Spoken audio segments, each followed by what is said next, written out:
Is-sena l-oħra f'Malta r-rata tax-xogħol għal persuni bejn l-20 u l-64 sena kienet ta' fuq it-3/4%.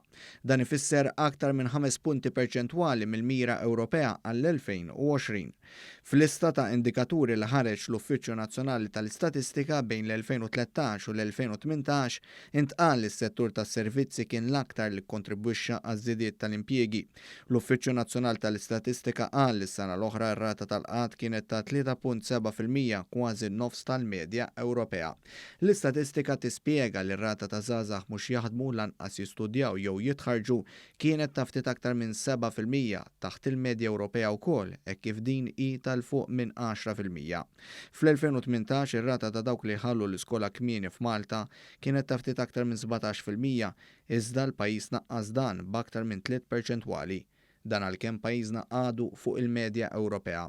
Ir-rata ta' parteċipazzjoni tan-nisa fis-suq tax-xogħol żdiedet ukoll b'mod qawwi bejn l-2013 u l-2018.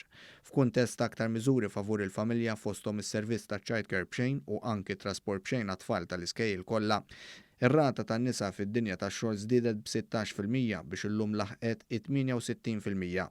Malta qabżet ukoll il-mira fissata l-2020 f'dak li għandu x'jaqsam ma' persuni li għandhom bejn it-30 u l-34 sena u li kisbu kwalifiki minn istituzzjonijiet edukattivi terzjarji bħall-università. Is-sena l-oħra r-rata kienet ta' kważi 35% u l-mira kienet ta' 33%.